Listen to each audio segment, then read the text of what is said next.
ध्यान में रखो। सिमिलरली बात कर लेते हैं कॉन्वेक्स मिरर की।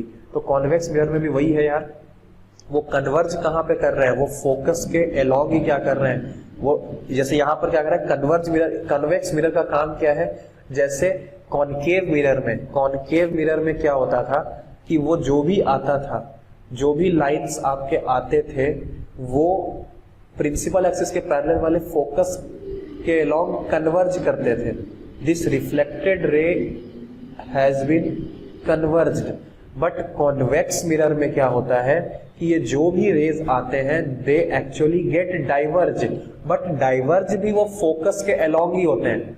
ठीक है, डायरेक्शन बिल्कुल क्या होता है, सबका सेम ही होता है। सबका देखो डाइवर्जिंग जो लाइन है ना वो अल्टीमेटली कहाँ पे फोकस्ड हो रहा है, फोकस पे ही हो रहा है। जो चीज हमारा कॉनकेव में होता था वो यहाँ पे भी हो रहा है, बस फर्क इतना होता है कि कॉनकेव में वो सारे चीज कन्वर्ज हो जाते हैं एंड रियली में इंटरसेक्ट करता हुआ दिखाई देता है।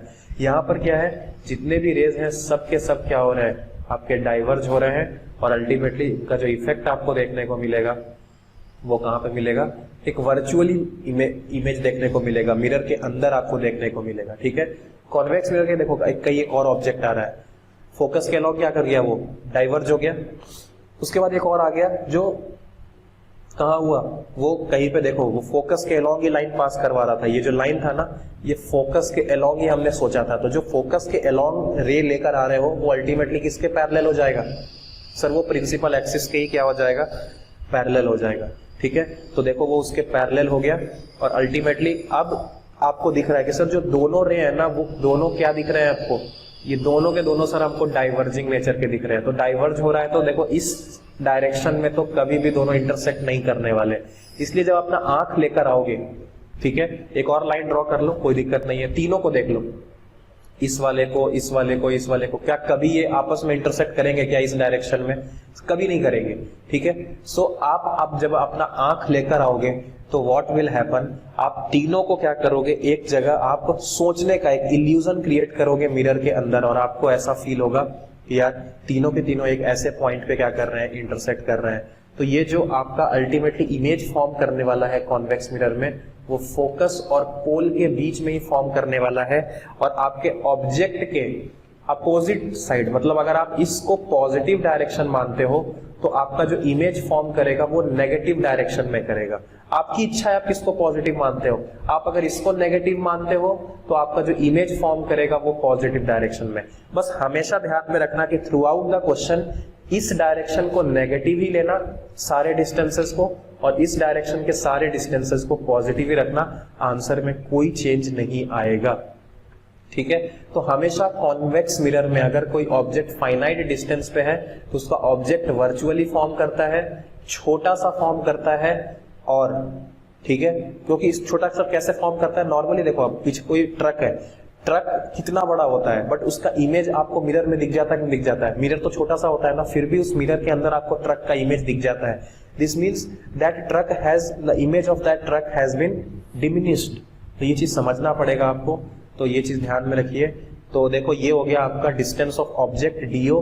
ठीक है, ये आपका जो इमेज जहां पे फॉर्म हुआ दैट विल बी डीआई। अब ध्यान में रखो, अब आप कन्वेंशन यहीं पे रोल प्ले होगा। सपोज आपने इसको पॉजिटिव मान लिया तो डीओ को पॉजिटिव रखना, तो बाय डिफॉल्ट ये डायरेक्शन क्या हो जाएगा, नेगेटिव। तो डीआई को आपको क्या रखने का है, फिर नेगेटिव ही रखने का है इन द मिरर इक्वेशन।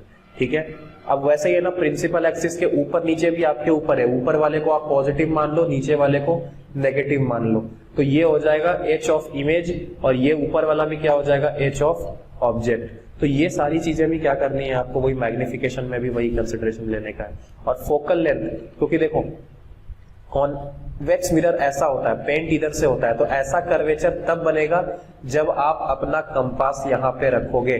तो बहुत बार लोग क्या करते हैं कि इस डायरेक्शन को पॉजिटिव मान लेते हैं, बट ऐसा कोई सेट रूल नहीं है। ठीक है, सब आपके ऊपर है, बस जो कन्वेंशन है उसको जिंदगी भर वही फॉर्म, उसी को क्या कीजिएगा, अप्लाई कीजिएगा जिंदगी भर, कहने का मतलब उस क्वेश्चन तक। ठीक है, ठीक है, आपको कभी शादी वादी भी करनी है, जिंदगी भर कन्वेंशन ही फॉलो करते रहिएगा तो फिर दिक्कत हो जाएगी। ठीक है, so image will always be virtual in case of convex mirror. ठीक है, सो बहुत इंपॉर्टेंट चीज है, आपको ध्यान में रखने का है। So images formed by our convex mirror, इसका देखो ये सारा एक नॉर्मल टेबल है, जस्ट कॉपी में क्या कर लेना, नोट डाउन कर लेना। तीनों केस में ध्यान में रखो, तीनों केस में या फिर इन दोनों केस में आपका फोकस और पोल के बीच में इमेज फॉर्म हुआ है, और अगर कोई बहुत इन्फिनिटी से रे आ रहा है तो वो तो उसका देखो फोकस पे क्या होने वाला है, फॉर्म होने वाला है। बस इतना ध्यान में रखना। नेक्स्ट क्वेश्चन का मुझे बस आंसर दे दो। If you stand in front of a convex mirror at the same distance from it as its radius of curvature, मतलब उसके रेडियस ऑफ कर्वेचर पे आप खड़े हो, कहां पर, कॉन्वेक्स मिरर में। तो कॉन्वेक्स मिरर का बस एक ही चीज है, अगर इंफिनिटी पे हो, अगर कहीं इंफिनिटी पे हो तो इस तरफ इमेज फॉर्म होगा फोकस पे, और अगर कहीं फाइनाइट डिस्टेंस पे हो, अब वो रेडियस ऑफ कर्वेचर पे रहो, चाहे फोकस पे रहो, चाहे सेंटर ऑफ कर्वेचर के बाद रहो, फाइनाइट पे हो ना, फाइनाइट पे हो तो फोकस और पोल के बीच में ही क्या बनने वाला है, इमेज बनने वाला है। ये दो ही चीज फिक्स्ड है, ठीक है। सो ध्यान में रखिए, अल्टीमेटली वो क्या बनेगा, आप अपने इमेज को क्या करोगे, देख पाओगे, बट वर्चुअल इमेज होगा, ठीक है, आपके कॉन्वेक्स मिरर के अंदर होगा, और हमेशा जो आपका साइज होगा इमेज का वो आपसे क्या होगा, छोटा ही होगा, ठीक है। तो नॉर्मली वही इमेज का एग्जांपल है। Next question, a single convex spherical mirror produces an image which is, एक single convex spherical mirror, convex mirror है, produces an image which is always virtual. ध्यान में रखो, आपका जो कॉन्वेक्स मिरर है वो हमेशा कैसा इमेज फॉर्म करता है, हमेशा वर्चुअल इमेज ही फॉर्म करता है, ठीक है। सो ध्यान में रखिए। आप फ्लैट मिरर्स के बारे में पढ़ सकते हो। फ्लैट मिरर कुछ भी नहीं है यार, the object formed by plane mirror is upright identical in size to the object. जब भी आप कभी फ्लैट मिरर में देखते हो ना, आप जब भी अपने शीशा में देखते हो तो शीशे में जब भी देखोगे ना, आप बिल्कुल सेम टू सेम साइज के दिखोगे। ऐसा तो नहीं है कि आप इतने बड़े हो और इमेज में छोटे दिख रहे हो, ऐसा बिल्कुल भी नहीं होगा। बट हाँ, आप शीशे के अंदर दिखते हो, शीशे के अंदर दिखते हो मतलब आपका एक वर्चुअल इमेज शीशे के अंदर फॉर्म हो रहा है, ठीक है। और फ्लैट मिरर है, फ्लैट मिरर एकदम बड़ा होता है, इसमें कोई भी कर्वेचर नहीं होता है, कर्वेचर नहीं है मतलब इसका जो रेडियस ऑफ कर्वेचर है ना वो क्या है, इन्फिनिटी है। अगर बहुत बड़ा रेडियस ले लोगे, बहुत बड़ा रेडियस ले लोगे तो बहुत बड़ा क्या हो जाएगा, एक सर्कल भी फॉर्म होगा, और उस सर्कल का क्या करोगे, एक छोटा सा पोर्शन कट करोगे ना तो इट विल लुक लाइक ये क्या है, स्ट्रेट लाइन है। तो इसका मतलब उसका रेडियस ऑफ कर्वेचर क्या है, इनफाइनाइट है। तो ये चीज भी ध्यान में रखने का है आपको कि देखो यार, प्लेन मिरर में कुछ भी फर्क नहीं पड़ता, जैसा शेप के आप हो, जिस शेप के आप हो उसी शेप का आपको अंदर में वर्चुअल इमेज भी मिल जाता है। और आप खड़े हो तो खड़ा ही दिखेगा, लेटे हो तो लेटे ही दिखोगे, ठीक है। तो ये चीज ध्यान में रखो। और distance of your object and distance of your image both are same to each other and magnification is equal to 1। यहाँ पे कोई मतलब डिमिनिश्ड का भी कोई सिचुएशन नहीं है, इनलार्जमेंट का भी कोई सिचुएशन नहीं है। तो magnification in case of flat mirrors is equal to 1 +1 always, ठीक है। ये चीज भी क्या करना है आपको ध्यान में रखने का है। So in the next video we will discuss about the dispersion of light. Okay, now students we are discussing about the dispersion of light, ठीक है, बाय अ ग्लास प्रिज्म। तो यहाँ पर आपको एक डिस्पर्शन के बारे में आपको पता होगा कि that our white light constitutes 7 colours, ठीक है, and that 7 colours are these VIBGYOR, ठीक है, violet, indigo, blue, green, yellow, orange, red etcetera. So ये चीज क्या करना है आपको, सारी चीजें आपको ध्यान में रखनी है। तो होता क्या है कि जब आप व्हाइट लाइट को आप अपने प्रिज्म पे इंसिडेंट करवाते थे, देन व्हाट हैज हैपेंड कि अल्टीमेटली ध्यान में रखो, जब भी आपने ये काम करवाया था तो हुआ क्या था, ultimately your white light has ultimately get separated into 7 colours, और जब वो बाहर निकला तो सारे के सारे 7 कलर्स बहुत अच्छे से आपको दिख रहे थे। कोई कलर थोड़ा कम बेंड किया था, कोई कलर थोड़ा ज्यादा बेंड किया था, ठीक है। और जो कलर सबसे ज्यादा बेंड किया था दैट वाज वॉयलेट, ठीक है, ध्यान में रखो। जो कलर सबसे ज्यादा बेंड किया था वो था वॉयलेट, जो कि पहले ऐसे आ रहा था और इस लाइन ऑफ एक्शन से देखा जाए तो लास्ट में कहा जा रहा है, वो ये इस तरफ जा रहा है। So this is the angle of dispersion for violet, ठीक है।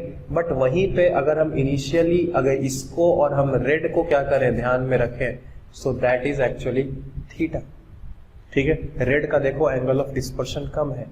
रेड की बात करूं तो रेड का वेवलेंथ काफी ज्यादा था, आपको मैंने बताया भी होगा वेवलेंथ किसका ज्यादा है, ऑफ कोर्स रेड का ज्यादा है, और वॉयलेट का क्या है, सबसे कम है वेवलेंथ, ठीक है।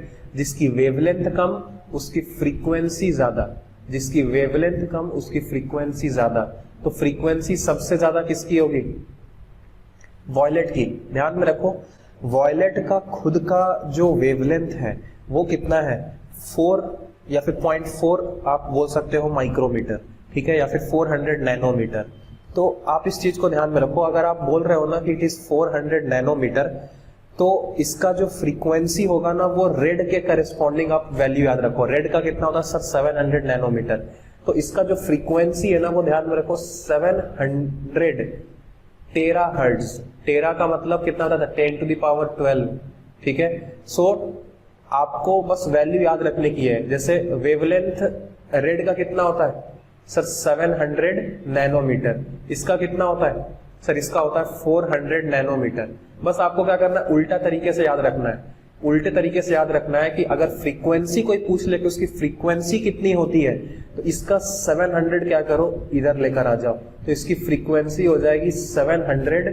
बस आज हर्ट्ज के जगह पे क्या लगा देना, टेरा हर्ट्ज लगा देना, ठीक है। जैसे ये मीटर के आगे नैनो लगाए हो ना, वैसे यहाँ पे हर्ट्ज के आगे क्या लगा देना, टेरा लगा देना, तो वैल्यू एकदम बिल्कुल उसके आसपास ही आपको क्या हो जाएगी, याद हो जाएगी। वैसे ही सारी चीजें, अब जैसे इसका 700 नैनोमीटर क्या है, वेवलेंथ है, तो इसका फ्रीक्वेंसी कितना हो जाएगा, फ्रीक्वेंसी इसके वेवलेंथ के आसपास हो जाएगा, दैट इज 400 टेराहर्ट्ज, मतलब क्रॉस ध्यान में रखना है, ठीक है। तो ये चीज, चलो ये चीज तो आपको समझ में आया।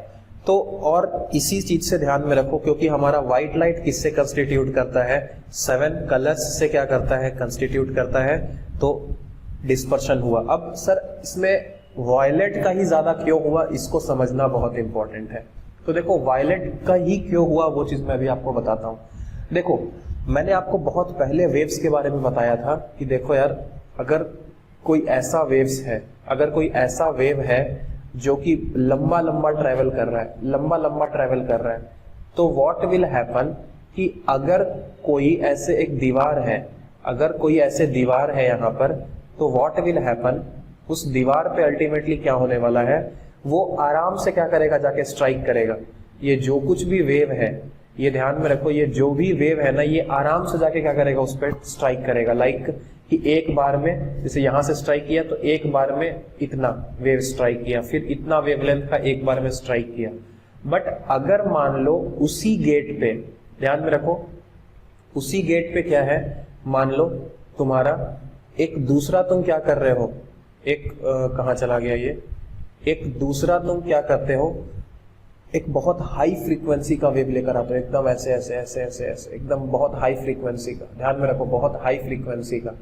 तो what will happen, what will happen, ये बार बार उस सरफेस से क्या करेगा, भिड़ेगा, 1 2 3 4 5 6 7 8 9 10 ऐसे भिड़ेगा, वो बहुत बार स्ट्राइक करेगा, ठीक है। अगर इस जो आपका ये जो आपका क्या है गेट है, ये जो आपका गेट है, अगर इसकी प्रॉपर्टी है, इस गेट की अगर प्रॉपर्टी है कि आप जितनी बार हमसे भिड़ोगे हम उतनी बार तुमको क्या करवाएंगे, डेविएट करेंगे। व्हाट हैपन्स कि जब आप किसी डेंसर मीडियम में जाते हो, डेंसर मतलब जो थोड़ा सा ज्यादा, जिसकी डेंसिटी ज्यादा है, ठीक है, ट्रांसपेरेंट मीडियम नहीं है बट उसकी डेंसिटी क्या है, ज्यादा है। तो अगर आप किसी ऐसे मीडियम में जाते हो तो आपका जो लाइट का जो वेलोसिटी है वो उसको क्या करता है, थोड़ा सा धीरे कर देता है, ठीक है। तो ज्यादा धीरे किसको करेगा, जिसकी फ्रीक्वेंसी क्या होगी, बहुत ज्यादा होगी, जो बहुत बार भिड़ेगा। ये जो ग्रीन वाला लाइट है, ये जो ग्रीन वाला लाइट है, अगर इसकी फ्रीक्वेंसी कुछ ऐसी, सपोज इसकी रेड वाले से फ्रीक्वेंसी कम दिख रही है आपको, तो इन 1 सेकेंड ये जो ग्रीन वाला है ना, ये सपोज कि आपको 5 टाइम्स ही क्या हुआ, उस पर जाके स्ट्राइक हुआ, 1 2 3 4 5, तो वो उसने क्या किया, उसको 5 टाइम्स ही क्या किया, उसको थोड़ा थोड़ा डिफ्लेक्ट किया। बट ये जो अंदर रेड वाला है, ये जो आपका रेड वाला है, व्हाट हैपेंड कि ये रेड वाला क्या कर रहा है, ऑलमोस्ट 1 सेकंड में पता नहीं कितनी बार क्या कर रहा है, उस पर स्ट्राइक कर रहा है, सपोज 20 टाइम्स उस पर क्या कर रहा है, स्ट्राइक कर रहा है। तो अगर वो उस पर 20 टाइम्स उस पर स्ट्राइक कर रहा है तो ये जो मीडियम है वो उसको 20 टाइम्स डिफ्लेक्ट कर देगा। तो ज्यादा डिफ्लेक्ट कौन होगा सर? ज्यादा डिफ्लेक्ट वो होगा जिसकी फ्रीक्वेंसी ज्यादा है, और सबसे ज्यादा फ्रीक्वेंसी यहाँ पर किसकी है सर? फ्रीक्वेंसी सबसे ज्यादा है वॉयलेट की, इसलिए उसके जो वेव्स हैं, उसकी जो फ्रीक्वेंसी है, उसके वेव्स बहुत बार क्या हुए होंगे ग्लास प्रिज्म के मटेरियल से वो क्या किए होंगे? स्ट्राइक किए होंगे, एंड वो इसलिए बहुत बार क्या हुआ? वो डिफ्लेक्ट भी हुआ। ठीक है, तो यही रीजन है। और रेड का क्या है? वेवलेंथ ज्यादा है, वेवलेंथ ज्यादा है तो फ्रीक्वेंसी कम है। फ्रीक्वेंसी अगर उसकी कम है तो that will not strike with the material of prism with that magnitude, जैसा कि ये क्या हुआ था? स्ट्राइक हुआ था। अगर उसकी फ्रीक्वेंसी कम है तो वो कम बार क्या करेगा? अंदर प्रिज्म के मटेरियल से स्ट्राइक करेगा, तो वो कम डिफ्लेक्ट होगा। दैट्स वाई रेड जो कि हायर वेवलेंथ का है वो कम डिफ्लेक्ट हुआ, जिसकी वेवलेंथ ज्यादा उसका डिफ्लेक्शन कम। सॉरी, ठीक है। एक चीज और तरीके से क्वेश्चन आ सकता है, अगर रेड का वेवलेंथ ज्यादा है तो इसकी फ्रीक्वेंसी क्या है? काफी कम है। जिसकी फ्रीक्वेंसी कम उसका डेविएशन भी सबसे कम। तो आप ऐसे भी क्या कर सकते हो? समझ सकते हो। एक चीज और है यहाँ पर, एक बहुत बढ़िया कॉन्सेप्ट है, that is total internal reflection. Total internal reflection, देखो एक पूरा कंडीशन होता है, इसको भी हम लोग क्या करेंगे आगे पढ़ेंगे यार। ये टोटल इंटरनल रिफ्लेक्शन, ये इसी में क्या है, पूरा एक सिचुएशन है डिस्पर्शन और टोटल इंटरनल रिफ्लेक्शन का ही पूरा एक आपका क्या है मतलब इफेक्ट देखने को मिलता है आपको रेनबो में। जो रेनबो फॉर्मेशन है वो कैसे आपको ये चीज शो होता है? So it is actually done by एक तरह से तो आपको refraction plus total internal reflection. सबसे पहले क्या होता है? इंटरनल रिफ्लेक्शन होता है, और उसके बाद क्या होता है? रिफ्रैक्शन होता है। तो इसका कंबाइंड इफेक्ट आपको किसमें देखने को मिलेगा? आपको रेनबो में देखने को मिलेगा। Sir what is total internal reflection? तो टोटल इंटरनल रिफ्लेक्शन को यहाँ पर ध्यान में रखने के लिए हम लोग क्या करते हैं, हम लोग आगे इसको एक चीज पढ़ना स्टार्ट करते हैं, दैट इज कि वो चीज क्या है। सो टोटल इंटरनल रिफ्लेक्शन देखो कुछ ऐसा ही है कि देखो इसमें एक लेवल होता है यार, ध्यान में रखो। एक चीज मैं आपको वहां पर बताना चाहूंगा कि देखो जब रिफ्रैक्शन हो रहा होता है ना, तो एक क्या होता है? एक क्रिटिकल एंगल होता है। अगर आप इंसिडेंट रे कम रख रहे हो, अगर आप इंसिडेंट रे का एंगल क्या रख रहे हो?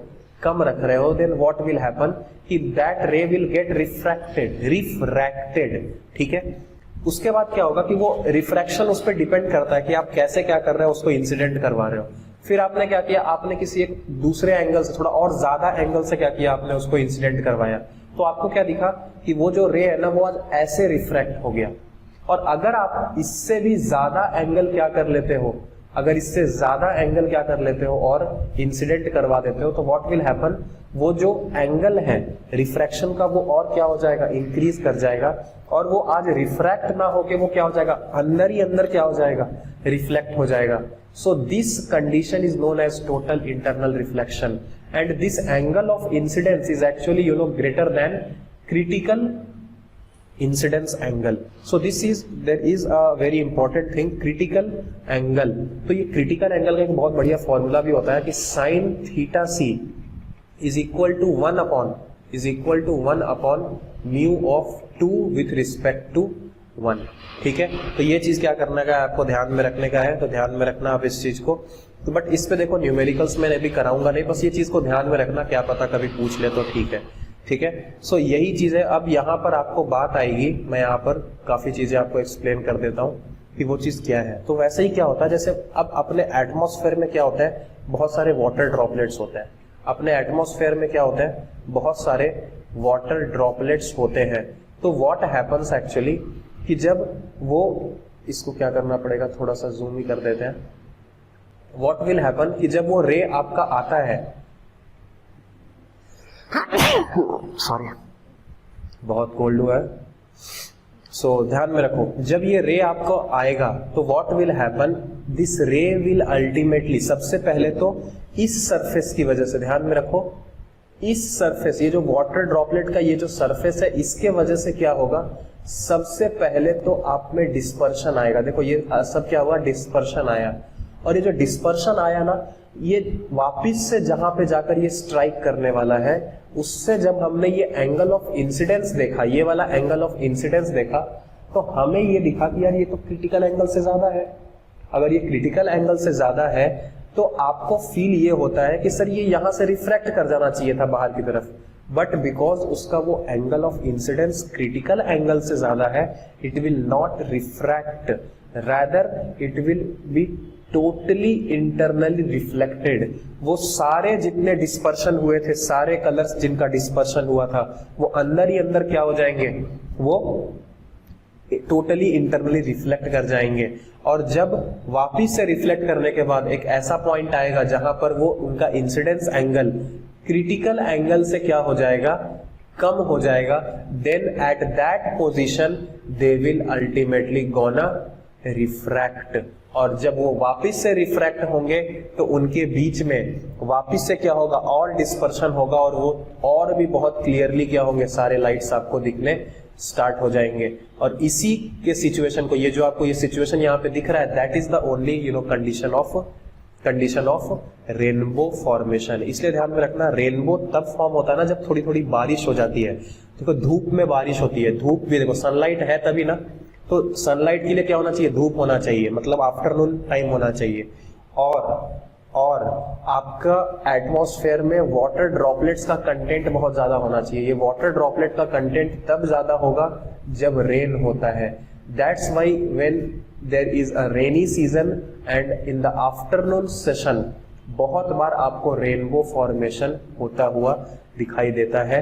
तो ये चीज ध्यान में रखिए। और यहाँ पर कुछ एक एंगल है जो कि गवर्नमेंट एग्जाम्स के लिए काफी इंपॉर्टेंट है, एंड दैट एग्जाम, ये जो क्रिटिकल एंगल जो देखा जाता है ना, वो ध्यान में रखिए। वॉयलेट के लिए क्या होता है, वो क्रिटिकल एंगल 40 डिग्री होता है, और रेड के लिए वो चीज क्या होता है, 42 डिग्री होता है। तो ये चीज ध्यान में रखने का है कि ये जो एंगल ऑफ डिस्पर्शन है, ठीक है, ये जो रिफ्लेक्टेड और रिफ्रैक्टेड रे का जो लास्ट जो एंगल बनने वाला है ना, वो क्या होने वाला है, वो 40 डिग्री वॉयलेट के लिए है और 42 डिग्री रेड के लिए है। तो ये चीज भी क्या कीजिएगा, आप ध्यान में रखिएगा, ठीक है। तो ऑब्जर्वर देखो, यहाँ पर ऑब्जर्वर क्या कर रहा है, ये यहाँ पर नीचे देखो वॉयलेट को देख रहा है, यहाँ से ये ऊपर में रेड को भी देख रहा है। सनलाइट तो यार एक जगह से ही आ रही है ना, सनलाइट तो एक जगह से ही आ रही है। तो देखो दोनों के बीच में डिस्पर्शन एंगल किसका ज्यादा हुआ, देखो डिस्पर्शन एंगल किसका ज्यादा हुआ है, सर रेड कलर का डिस्पर्शन एंगल ज्यादा है। ध्यान में रखो, रेड कलर देखो उसका डिस्पर्शन ज्यादा है। क्यों डिस्पर्शन ज्यादा, मतलब उसका एंगल ऑफ वो जो रिफ्लेक्शन है वो ज्यादा क्यों हुआ, सर उसकी वेवलेंथ ज्यादा है, फ्रीक्वेंसी उसकी क्या है, कम है। तो देखो जब वापस से रिवर्स डायरेक्शन में आएगा तो वो एंगल आपको ज्यादा दिखेगा, ठीक है। जो ज्योमेट्री है मैं उसमें नहीं जा रहा हूँ, ठीक है, मैं इस चीज में नहीं जाने वाला हूँ, क्योंकि वो चीज फर्दर क्या करेगा, अपने को इतने कोर में भी नहीं जाना, बस अपने को क्या करना है, उस चीज को आंसर करने का है। तो ये भी मैंने ज्यादा ही बता दिया, इतना भी एग्जाम में नहीं आता। बस आपको वो पूछेगा कि भैया ये जो आपका रेनबो फॉर्मेशन होता है वो कौन कौन सी चीजों की वजह से होता है। तो वो होता है, सबसे पहले तो ये क्या होता है, रिफ्रैक्शन होता है वाटर ड्रॉपलेट की वजह से। और वाटर ड्रॉपलेट में क्या होता है, टोटल इंटरनल रिफ्लेक्शन भी होता है। सर ये टोटल इंटरनल रिफ्लेक्शन क्या है, इसको TIR भी बोलते हैं, ठीक है। तो ये चीज भी क्या करना है, आपको ध्यान में रखने का है, ठीक है। सो सनलाइट ये कैसे कैसे क्या प्रोसीजर है, आप क्या कर सकते हो, इस पूरे को अच्छे से पढ़कर आप बता सकते हो, ठीक है। पॉज करके इस चीज को आप पढ़ लीजिए, ठीक है। और ये आपका क्या है, उसके पीछे का नॉर्मल बेसिक कि भाई टोटल इंटरनल रिफ्लेक्शन कब होगा, when your angle of incidence is more than the critical angle. Critical angle वो एंगल होता है जहां पर आपका जो रिफ्रैक्टेड रे है वो क्या हो जाए, सरफेस के पैरेलल हो जाए, ठीक है। तो अलग अलग एंगल पे इंसिडेंट करवा के हम क्या करते हैं, इन सारी चीजों को देखते हैं। And also there are many applications of total internal reflection, and those are sparkling of diamond. Diamond का जो स्पार्कलिंग है, ये भी क्या, डायमंड देखो ना बहुत बार एकदम चमकता है। चमकता क्यों है, जब अंदर ही अंदर बहुत बार लाइट क्या करेगा, वो अंदर ही अंदर क्या करेगा, रिफ्लेक्ट करेगा, तभी आपको वो चीज चमकता हुआ दिखाई देगा। एंड फॉर फर्दर डिटेल्स आप इसको क्या कर सकते हैं, टोटली पढ़ सकते हो। Next is your optical fibre. ये जो आप देख रहे हो ना आजकल जियो फाइबर आ रहा है एंड ऑल, तो ये सारी चीजें क्या है, डेटा को ट्रांसमिट करने के लिए अगर यहाँ से आप डेटा को डाल रहे हो, सो आप क्या करते हो, देखो इसका एक कंस्ट्रक्शन भी काफी इंपॉर्टेंट है। मैं यहाँ पे आपको थोड़ा सा बताऊंगा इसका कंस्ट्रक्शन के बारे में, ठीक है। होता क्या है कि सबसे पहला जो ऊपर मटेरियल होता है ऑप्टिकल फाइबर के, वो होता है कोर।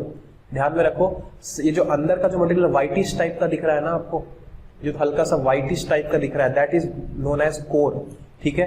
वो कोर का ही डिजाइन हम लोग वैसा करते हैं कि भैया उस मटेरियल के हिसाब से जो आपका इंसिडेंट रे है, जो आपका इंसिडेंट रे है वो क्या कर जाए, अंदर ही अंदर क्या कर जाए, वो रिफ्लेक्ट कर जाए, ठीक है। So it is also a material property, ठीक है। तो दैट इज रिफ्रैक्टिंग मटीरियल। वो ग्लास का बनाते हैं, जो कोर होता है वो ग्लास का बनता है, उसके ऊपर होता है क्लैडिंग। देखो उसके ऊपर ये जो बना हुआ है ना, ये जो अभी देखो कर रहा हूं, दैट इज क्लैडिंग। क्लैडिंग बना हुआ होता है आपका प्लास्टिक का, ठीक है। सो दैट कि ये ऊपर से और भी किसी मटेरियल को क्या करने दे, वो अपने से पास नहीं होने दे। जो भी आपका डेटा आप यहां से क्या कर रहे हो, ट्रांसमिट करवा रहे हो, वो कहीं बाहर ना जाए, ठीक है। ये आपका इनपुट था, यहाँ पे आपको क्या मिल गया, आउटपुट मिल गया, ठीक है। सो ये इसलिए हो पाया क्योंकि वो इंटरनली रिफ्लेक्ट हुआ। अगर वो रिफ्रैक्ट हो जाता तो यहां से करके वो बाहर निकल जाता, मीडियम से बाहर निकल जाता, ठीक है। तो ये चीज भी क्या करना है, आपको ध्यान में रखना है। तो इस चीज के बारे में अगर आपको और भी बहुत सारे डिटेल्स पढ़ने हैं तो आप पढ़ सकते हो, और इसका जो एप्लीकेशन है वो आपको ऑफ कोर्स ऑप्टिकल कम्युनिकेशन में दिखेगा, जियो फाइबर में दिखेगा, और एक और भी बहुत मेडिकल फील्ड में भी एक बहुत बढ़िया इसका इंपॉर्टेंस है, दैट इज इन एंडोस्कोपी। आपने एंडोस्कोपी का नाम सुना होगा, ठीक है। तो इसमें भी क्या है, इसका काफी बड़ा इंपॉर्टेंस है, ठीक है। तो इसमें क्यों ऐसा क्या करते हैं, नहीं करते हैं, वो सब कुछ क्या है यहाँ पर मेंशन है। आप नॉर्मली क्या कर सकते हो, उस चीज को पढ़ सकते हो। And the third application is mirage, ठीक है, ठीक है। तो मिराज में क्या है कि भैया इसमें आपने बहुत बार देखा हो कि जब बहुत ज्यादा धूप पड़ती है, जब बहुत ज्यादा सनलाइट आता है, तो आपको रोड्स पे क्या दिखता है, ऐसा लगता है कि यहाँ पे पानी पानी हो गया है, ठीक है। सो बट रियली में जब आप वहां पे ट्रेवल करते हो तो व्हाट हैपेंस कि आपको वो फिर बाद में वाटर नहीं दिखता है। तो ये जो एक पानी जैसा जो आपको सरफेस फील होता है, दैट इज मिराज ओनली। और ये बार बार क्या हो रहा है, ये बिल्कुल मतलब इस वजह से हो पा रहा है क्योंकि वहां से जो सनलाइट की रे आ रही है वो अल्टीमेटली उस रोड पे स्ट्राइक करके आप तक जो आ रही है वो टोटली इंटरनली रिफ्लेक्ट करके आ रही है, ठीक है। वो एक रिफ्लेक्टेड रे है। डिजर्ट्स में भी जब बहुत गर्मी पड़ती है तो ऐसा सिचुएशन देखने को मिलता है। आपको लगता है कि डिजर्ट में पानी, बट जब आप वहां पे जाते हो तो पानी गायब हो जाता है, ठीक है। सो एक्चुअली वो क्या है, एक टोटली इंटरनल रिफ्लेक्शन के वजह से क्या होता है, इल्यूजन क्रिएट होता है, ठीक है। And this phenomenon is known as mirage, ठीक है। तो ये चीज आप क्या कर सकते हो, ध्यान में रख सकते हो। तो नेक्स्ट अभी हमको क्या करना है, अब रिफ्रैक्शन पे आने वाले हैं, ठीक है। रिफ्रैक्शन तब होने वाला है जब आपका एंगल ऑफ इंसिडेंस, ठीक है, एक मीडियम से दूसरे मीडियम के तरफ क्या है, आपका क्रिटिकल एंगल से क्या है, कम है, तभी क्या करेगा, वो चीज रिफ्रैक्ट करेगा, ठीक है। सो चलिए ध्यान देते हैं। So when light travelling in one transparent medium encounters a boundary, एक ट्रांसपेरेंट मीडियम में चल रहा है और वो एक बाउंड्री पे ऐसे बाउंड्री एक दूसरे ट्रांसपेरेंट मीडियम के बाउंड्री पे क्या करता है, वो जब इंटरसेक्ट करता है तो व्हाट हैपेंस कि दैट लाइट इज रिफ्लेक्टेड। कुछ पोर्शन तो रिफ्लेक्ट करता है और कुछ पोर्शन क्या करता है, उसमें से ही ट्रांसमिट हो जाता है, ठीक है। सो उसका जो ट्रांसमिशन होता है ना, जो उस मीडियम से ट्रांसमिट हो जाता है, that is known as refraction, ठीक है। As the transmitted light moves into the second medium, it changes its direction of travel, it changes its direction of travel, that is it is refracted, ठीक है। हमारा sir क्या था कि जब reflect करता था, सर जब हमारा लाइट रिफ्लेक्ट, एल वाला बोल रहा हूं, ठीक है, जब रिफ्लेक्ट करता था तो सेम मीडियम में रिफ्लेक्ट करता था। जब लाइट इंसिडेंट हो और उसी मीडियम में वापस चले जाए, that is known as reflection, ठीक है। सो इसके जो लॉ थे वो ये बोलता था कि भैया जो एंगल ऑफ इंसिडेंस होगा वो एंगल ऑफ रिफ्रैक्शन होगा, सॉरी रिफ्लेक्शन होगा। बट रिफ्रैक्शन का मतलब क्या होता है कि सपोज अगर कोई ऐसा बाउंड्री है, ठीक है, ये आपका कोई रेरर मीडियम, जो देखो जिसका डेंसिटी कम होता है उसको बोलते हैं रेरर मीडियम, और जिसका डेंसिटी ज्यादा होता है उसको बोलते हैं डेंसर मीडियम। तो व्हाट हैपेंस, चला गया, ठीक है। तो ये चीज ध्यान में रखना। तो इससे होगा क्या अल्टीमेटली कि जब आपका लाइट आएगा तो व्हाट हैपेंस कि ये उसी डायरेक्शन में वो ट्रांसमिट नहीं होगा। व्हाट हैपेंस कि आपको सबसे पहले क्या करना है, वही आप सबसे पहले एक तो नॉर्मल ड्रॉ कीजिए, ठीक है। अगर आप क्या कर रहे हो, अगर आप रेरर मीडियम से डेंसर मीडियम में आ रहे हो तो व्हाट विल हैपन कि your ray will be ultimately gets refracted towards the normal. जब डेंसर मीडियम में जाओगे तो what will happen, your ray will be refracted towards, ध्यान में रखो, अवे क्या होता है, अवे फ्रॉम द नॉर्मल ये हो जाता है। देखो इसके खुद के लाइन ऑफ एक्शन से, ये रहा इसका लाइन ऑफ एक्शन जिससे आ रहा था, लाइन ऑफ एक्शन पे कभी नहीं रहेगा, ठीक है, या तो लाइन ऑफ एक्शन से डाइवर्ज करेगा या फिर लाइन ऑफ एक्शन से क्या करेगा, कन्वर्ज करेगा टुवर्ड्स द नॉर्मल, ठीक है। सो यही चीज ध्यान में रखना है, ये जो लाइन है ये डाइवर्ज हुआ अवे फ्रॉम द नॉर्मल, या फिर ध्यान में रखना this is away from the normal, और ये जो सिचुएशन है ये वाला ये है towards the normal, converges towards the normal. तो ये कन्वर्जेंस वाला जो केस होने वाला है, ये जो कन्वर्जेंस वाला आपका केस होने वाला है, ये होने वाला है जब आप रेरर से किस में जाते हो, डेंसर में जाते हो, ठीक है। सर ये चीज डाइवर्ज कब करेगा, डाइवर्ज तब करेगा जब आपका ये मीडियम डेंसर हो और ये मीडियम रेरर हो, तो ऐसे केस में आपका ये क्या कर जाएगा, ये डाइवर्ज करेगा हमेशा। जब आप डेंसर से रेरर में जाओगे तो योर रिफ्रैक्शन, जो रिफ्रैक्टेड रे होगा, that will be away from the normal, ठीक है। आप बोलोगे टुवर्ड्स द सरफेस हो जाएगा, ठीक है, कन्वर्जेस टुवर्ड्स द सरफेस, या फिर आप बोल सकते हो डाइवर्जेंट या फिर diverged away from the normal, normal से तो डाइवर्ज ही हुआ ना, ठीक है। लाइन ऑफ एक्शन कौन सा है, लाइन ऑफ एक्शन पे ध्यान दो, लाइन ऑफ एक्शन ये है, लाइन ऑफ एक्शन से या तो वो इधर जा सकता है या फिर इधर जा सकता है, इधर जाने को बोलते हैं कन्वर्जेंस, इधर जाने को बोलते हैं डाइवर्जेंस, ठीक है। तो ये चीज ध्यान में रखने का है आपको, ठीक है। तो ये चीज ध्यान में रखिए, जब आप रेरर से डेंसर में आ रहे होंगे, मतलब हल्के मीडियम से भारी मीडियम में आ रहे होंगे, तो आपका लाइट क्या होने वाला है, टुवर्ड्स द नॉर्मल कन्वर्ज होने वाला है। बट अगर आप डेंसर से किस में जा रहे हो, रेरर में जा रहे हो, तो नॉर्मल से क्या होने वाला है, डाइवर्ज होने वाला है, ठीक है। तो ये चीज ध्यान में रखिए, ये पूरा का पूरा कॉन्सेप्ट है। और ये रिफ्रैक्शन, जो रिफ्रैक्टेड रे होता है ना, कभी भी एंगल ऑफ इंसिडेंस के बराबर नहीं होता। तो रिफ्रैक्शन में देखो थोड़ा अलग थ्योरी है, और ये कितना बेंड होगा कितना नहीं होगा, that is actually given by the Snell's law, ठीक है। स्नेल्स लॉ के बारे में आपने पूछा होगा, तो रिफ्रैक्शन में कॉन्सेप्ट आता है स्नेल्स लॉ का, ठीक है। सो इसमें वही बोलता है कि भैया अगर कोई फास्ट मीडियम है, फास्ट मीडियम मतलब उसका रिफ्रैक्टिव इंडेक्स कम है, ये जो मैंने बोला ना रेयर मीडियम, डेंसर मीडियम, कौन ज्यादा डेंसर है कौन कम डेंसर है, तो actually that is measured by refractive index. जिसका जो ज्यादा डेंसर होगा उसका रिफ्रैक्टिव इंडेक्स ज्यादा होगा, और जो ज्यादा डेंस होगा ना वो लाइट को बहुत स्लो कर देगा, ठीक है। So this slow medium is known as more denser medium. देखो डेंसर मीडियम में चले गए, स्लो मीडियम को क्या बोल दोगे, डेंसर मीडियम, और फास्ट मीडियम को क्या बोलोगे, रेयर मीडियम, ठीक है। कोल्ड से परेशान हो गया हूं बिल्कुल, ठीक है, फिर भी पढ़ाया जा रहा हूं, इज्जत रख लेना, ध्यान में रखो। अब तो स्लो मीडियम से क्या होगा, स्लो मीडियम मतलब डेंसर मीडियम में, आप रेयर मीडियम से डेंसर में चले गए तो भैया ये नॉर्मल के टुवर्ड्स, देखो आपका लाइट क्या हो गया, बेंट हो गया। देखो आप खुद ही देखो, ये जो लाइट है वो इसका लाइन ऑफ एक्शन क्या था, लाइन ऑफ एक्शन ये था, ठीक है। बट वो क्या हो गया, इसके पास दो चॉइसेस थे कि भाई लाइन ऑफ एक्शन से इधर जा सकता था और लाइन ऑफ एक्शन से इधर जा सकता था। तो इधर कब आएगा, जब वो डेंसर मीडियम में अप्रोच करेगा, और वो इधर कब जाएगा, जब वो और ज्यादा रेयर मीडियम में क्या करेगा, अप्रोच करेगा, as compare to this medium, ठीक है। तो ये चीज ध्यान में रखिए, क्योंकि वो नॉर्मल के टुवर्ड्स कन्वर्ज हुआ है, तो ऑटोमेटिकली समझ जाना कि भैया इसका जो नया मीडियम है, ये जो नया मीडियम है वो क्या है, कंपैरेटिवली डेंसर है।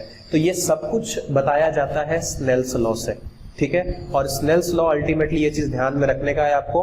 तो अगर ये लेस, यहाँ पे देखो आपको फॉर्मूला में दिख भी जाएगा, ये अगर लेस डेंसर से आप ज्यादा डेंसर मीडियम में जा रहे हो तो your ray is converged towards the normal and your angle of incidence will be larger. देखो जितने भी एंगल हैं यहाँ पर, और एक चीज और, यहाँ पे जो एंगल मेजरमेंट है ना वो यहाँ पे सरफेस से लिया गया है, ध्यान में रखो। यहाँ पे जो एंगल मेजरमेंट है, इंसिडेंट रे जो है, इंसिडेंट रे तो ये सरफेस से लिया गया है, बट यहाँ पे जो रिफ्रैक्टेड रे है वो नॉर्मल से लिया गया है। तो रिफ्रैक्टेड रे का जो कैलकुलेशन है वो नॉर्मल से होगा, और जो इंसिडेंट रे है उसका कैलकुलेशन, मतलब आप नॉर्मल से भी क्या कर सकते हो, कोई मतलब बड़ी बात नहीं है, बट नॉर्मल से क्या होगा, फिर ये एंगल आपका क्या हो जाएगा, ध्यान में रखो, जो रिफ्रैक्टेड रे का एंगल है that will be lesser than angle of incidence, जब कुछ ऐसा सिचुएशन आता है, ठीक है, जब डेंसर से रेयर से डेंसर में जाते हो। सेकंड केस क्या है, देखो ये क्या कर रहा है, आपका डिफ्लेक्ट कर रहा है। ये कब पॉसिबल है, जब आप ये डेंसर से किस में जाते हो, रेयर मीडियम में जाते हो। सर डेंसर मीडियम का एग्जांपल ग्लास ले लो, रेयर मीडियम का एग्जांपल एयर ले लो। तो जब आपका रे ग्लास से एयर में निकलेगा तो ये नॉर्मल के टुवर्ड्स कन्वर्ज नहीं होगा, ये नॉर्मल से अवे हो जाएगा। सर कैसे समझ में आया, पहले से जो रे आ रही थी उसका लाइन ऑफ एक्शन देखो, पहले से जो रे आ रही है इसका लाइन ऑफ क्या देखो, एक्शन देखो। तो ये इसके क्या होना चाहिए, इसके पास दो ऑप्शन थे, या तो ये इधर जा सकता था या फिर ये इधर जा सकता था। तो ये नॉर्मल किस तरफ है, नॉर्मल किस तरफ है, सर नॉर्मल तो इस तरफ है, बट वो उस तरफ नहीं गया, लाइट किधर चला गया, सर लाइट चला गया इस तरफ गया, मतलब कि भैया आप रेयर मीडियम में चले गए हो, ठीक है। तो इससे ही आइडिया सब कुछ आपको लग जाएगा। एंड ये जो रिफ्रैक्शन का प्रॉपर्टी है ये बहुत जगह समझ में आने वाला है आपको, इसका यूज बहुत जगह देखने को मिलने वाला है आपको। लेंसेज में ये चश्मा लगा के बैठा हूं ना, इसमें क्या है, लेंस लगा हुआ है, इसमें अलग लेंस है, इसमें अलग लेंस है, ठीक है। तो ये चीज क्या करना है आपको समझने का है कि ओके सर ये लेंसेज में काम आएगा, आपके आईज में ये भी क्या होता है, आपके आईज में जो ये लेंस है that is also convex lens, ठीक है। तो आपके आई के बारे में भी क्या करना पड़ेगा, इसमें पढ़ना पड़ेगा। And so further we have to see the effect in lenses and human eye also, हर जगह ये सारी चीजें देखनी पड़ेगी आपको। तो चलिए स्टार्ट करते हैं। तो ये सारी चीजें आपको क्या करनी है, डिटेल आप लोग क्या करनी है, पढ़ लेनी है। अगर आप डेंसर में देखो, एक अगर आप देखते हो ना, बहुत बार एक पेंसिल को आप क्या करते हो, इसमें डालते हो तो वो आपको ऐसे रिफ्रैक्ट मतलब टेढ़ा दिखाई देता है। टेढ़ा क्यों दिखाई देता है, बिकॉज उसकी जो इमेज है वो क्या हो गई है, रिफ्रैक्ट कर गई है, उसका जो खुद का लाइट है वो क्या हो गया है, रिफ्रैक्ट हो गया है। और जब लाइट को आप क्या करोगे, दूसरे मीडियम में भेजोगे तो ऑफ कोर्स उसकी स्पीड क्या करेगी, चेंज करेगी। और स्पीड ध्यान में रखो, जब आप डेंसर मीडियम में लेके जाओगे, तो जब आप एयर में थे तो आपको पता है ना स्पीड कितनी थी, सर 3 × 10⁸ मीटर पर सेकेंड। बट आप जब उसको वाटर में लेकर आओगे तो देखो स्पीड कितनी कंपैरेटिवली काफी कम हो गई। और डेंसर मीडियम में लेकर जाओगे दैट इज इन ग्लास, तो देखो स्पीड और भी क्या हो गई, कम हो गई, ठीक है। तो ग्लास में स्पीड ऑफ लाइट कम हो जाएगी, और ये स्पीड कम होने का मतलब क्या, उसको रेजिस्टेंस प्रोवाइड कर रहा है। And this resistance is actually measured in refractive index, ठीक है। अगर स्पीड ऑफ लाइट सबसे कम किसमें है, ग्लास में, तो ग्लास का रिफ्रैक्टिव इंडेक्स क्या है, सबसे ज्यादा, और जनरली 1.4 के आसपास होता है। तो ये चीज ध्यान में रखने का भी है, ठीक है। सर वाटर का कितना होता है, 1.2 to 1.25 के आसपास होता है। तो ये चीजें याद में रखने का है, ठीक है। बाकी चीजें आप इससे पढ़ सकते हो, ठीक है। सो चलिए आगे देखते हैं। और ये रिफ्रैक्टिव इंडेक्स को वही चीज बताओगे सर कैसे डिफाइन करें, तो स्पीड ऑफ लाइट से डिफाइन करेंगे, सब कुछ क्या करेंगे, स्पीड ऑफ लाइट से भी क्या करेंगे, डिफाइन करेंगे। तो देखो आपका जो नया जो क्या हुआ है, मतलब जो रियली में जो आपका क्या हो रहा है, लाइट ट्रेवल हो रहा है, ठीक है। Speed of light in the medium from which the light travels, ठीक है, upon speed of light into विच, नीचे क्या है, into which the light travels, मतलब बाद में भाई किससे ट्रेवल कर रहा है। तो ऑफ कोर्स अगर डेंसर में जाओगे तो स्पीड ऑफ लाइट कम हो जाएगा, और पहले जिससे आ रहे थे उसमें स्पीड ऑफ लाइट क्या होगा, ज्यादा होगा।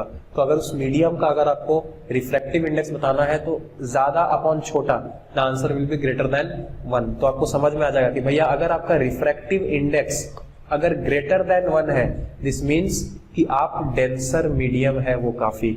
और अगर रिफ्रैक्टिव इंडेक्स क्या हो गया, सर 1 से छोटा भी हो सकता है, रिलेटिव रिफ्रैक्टिव इंडेक्स आप क्या कर सकते हो, निकाल सकते हो, that will be less than 1। But फिर भी अपने को डेंसर मीडियम के हिसाब से सब कुछ देखना होता है, 1 से कम हम कुछ भी लेंगे नहीं, ठीक है। एयर का सबसे कम होता है जिसको 1.003 बोलते हो, that is almost equal to 1 only.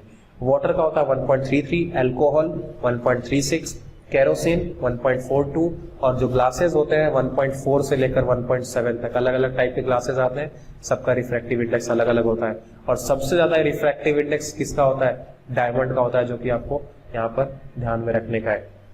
तो ये चीज ध्यान में रखो कि भैया speed of light in air और vacuum upon speed of light in the medium which you are ultimately considering, तो आपको उस मीडियम का रिफ्रैक्टिव इंडेक्स आपको मिल जाएगा। तो देखो यार ये सब में बहुत ज्यादा प्रेशराइज नहीं कर रहा हूँ, ये चीजें आपको जनरली क्या होती हैं पता होती है। जनरल क्या करना है आपको, बस एक रीडिंग लगाना है। तो ये डिस्पर्शन ऑफ लाइट, ये देखो अल्टीमेटली क्या कर रहा है, रिफ्रैक्ट ही तो कर रहा है। जो डिस्पर्शन हो रहा है यहाँ पर ध्यान में रखो, पहले तो इस सरफेस से क्या हुआ, अल्टीमेटली वो अंदर रिफ्रैक्ट हुआ, जो देखो उसको ट्रांसमिट हो गया ना उस मीडियम से, ठीक है। ग्लास प्रिज्म ही है, प्रिज्म के अंदर से क्या हो गया, वो ट्रांसमिट हो गया, ट्रांसमिट हो गया। दिस मीन्स यहाँ पर क्या हुआ है, एक फर्स्ट रिफ्रैक्शन यहाँ पर हुआ, ठीक है। और इसके वजह से, क्योंकि व्हाइट लाइट के पास 7 कलर्स थे, सबके अलग अलग फ्रीक्वेंसी वेवलेंथ है, that's why they had been dispersed. और दूसरा जो रिफ्रैक्शन हुआ है वो इससे हुआ है, देखो ये सारे रेज आ रहे थे और इसमें क्या हो गए, वो आके वापस से डिस्पर्स हो गए। इसमें क्या हो गया, वो और डिस्पर्स हो गया, और उनमें क्या हुआ, रिफ्रैक्शन हुआ, तो और दूर दूर दिखने लग गए।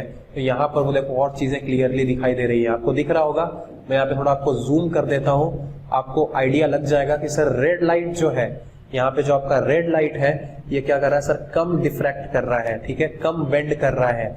और यहाँ पे सर आपको जो वायलेट लाइट है, वो देखो वायलेट लाइट क्या कर रहा है, आपका सबसे ज्यादा क्या कर रहा है, मतलब रिफ्रैक्ट कर रहा है। क्यों ज्यादा रिफ्रैक्ट किया, क्योंकि इसकी फ्रीक्वेंसी क्या है, काफी हाई है। फ्रीक्वेंसी हाई है तो ये अंदर के मटेरियल से, ग्लास के मटेरियल से काफी बार क्या करेगा, टकराएगा, और जितनी बार टकराएगा उतनी बार डेविएट होगा, और जितनी बार डेविएट होगा उतना ही ओवरऑल डेविएशन आपको ज्यादा देखने को मिलेगा। सो this is the concept behind it, और बाकी सारी चीजें आपको क्या करनी होगी, समझनी पड़ेगी। तो क्वेश्चन एग्जाम में कैसे आता है वो चीज क्या करना है अभी आपको ध्यान में देना है, ठीक है। तो क्वेश्चन ऐसे ही आएगा, the speed slightly decreases with decreasing wavelength.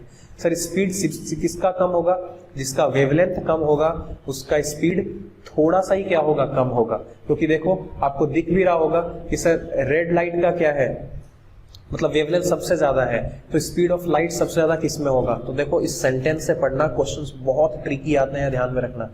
This means that the index of refraction, which is inversely proportional to the speed, slightly increases with decreasing wavelength. अगर आप wavelength को decrease करोगे तो उसका refractive index और ज्यादा increase करेगा। ध्यान में रखो, refractive index is inversely proportional to speed, मतलब जिस मीडियम का refractive index ज्यादा है उसमें speed of light क्या हो जाती है, ऑफ कोर्स कम हो जाती है।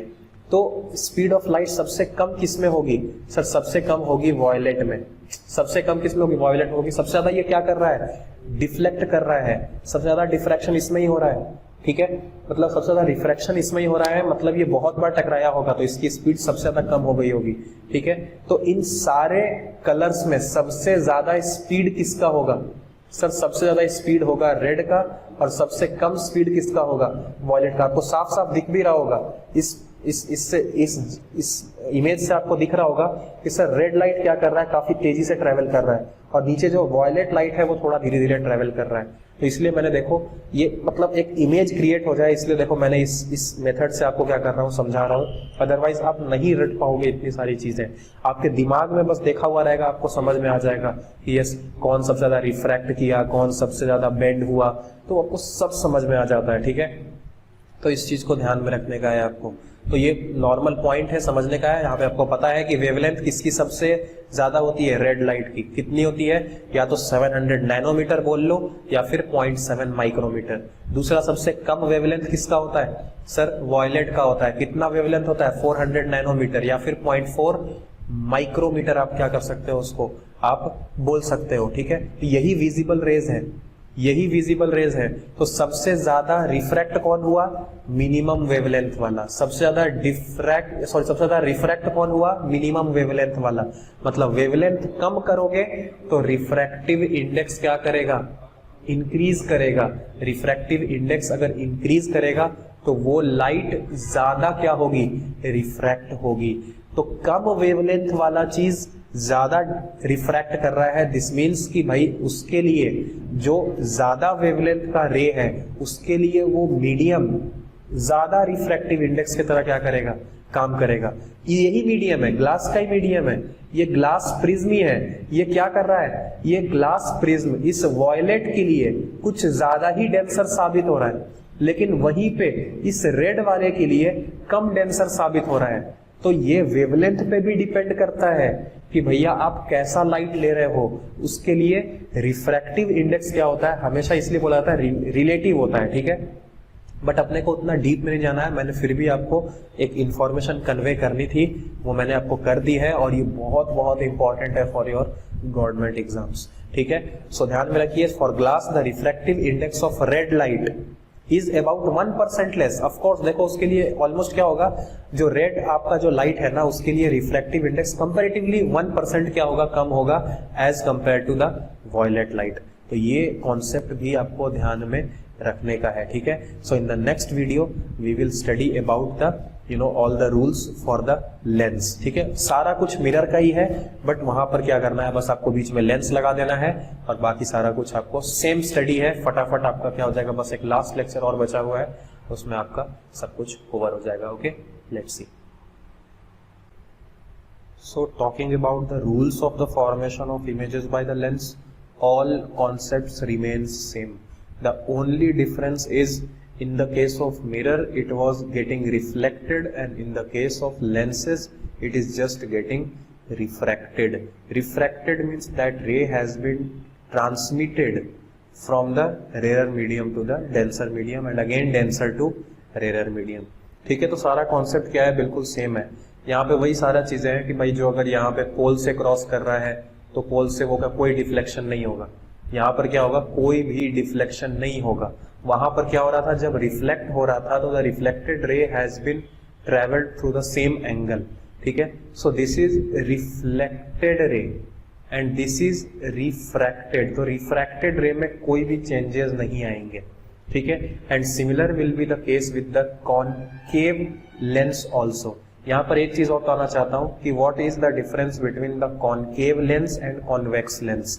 इन case of the mirrors, in case of the mirrors, I think ये जो आपका कॉनकेव मिरर होता था, this concave mirror was your converging mirror.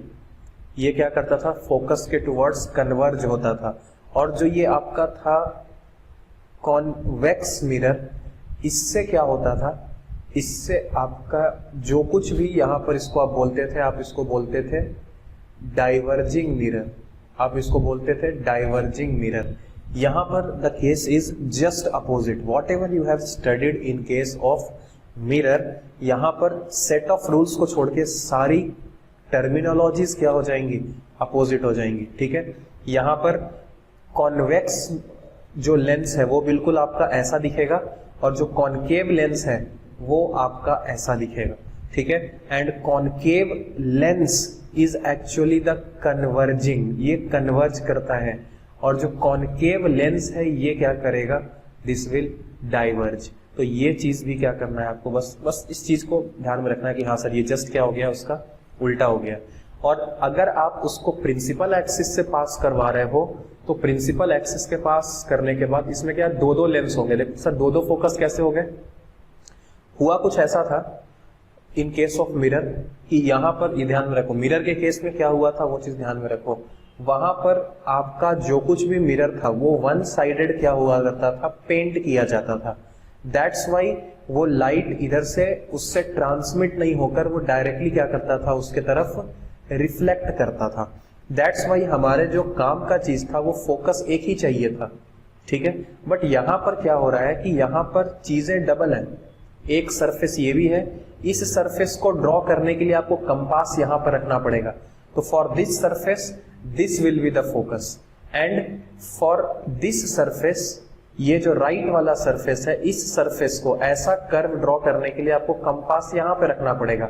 सो उस सरफेस के लिए क्या होगा, इधर वाला फोकस होगा। So there will be two focuses for both concave and convex lenses, ठीक है। तो जब आपका यहां पर क्या हो रहा है, जब आपका रिफ्रैक्शन हो रहा है, देन व्हाट विल हैपन कि जब रे एक तरफ से जाएगा तो वो क्या करेगा, इस जैसे ही लेंस से क्या करेगा, वो चीज क्रॉस करेगा, it will ultimately getting refracted to other medium, it is getting refracted to other medium, ठीक है।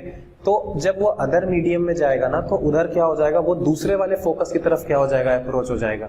मतलब एक तरफ से आता हुआ रे, ठीक है, दूसरे तरफ के फोकस पे क्या हो जाएगा, कन्वर्ज हो जाएगा।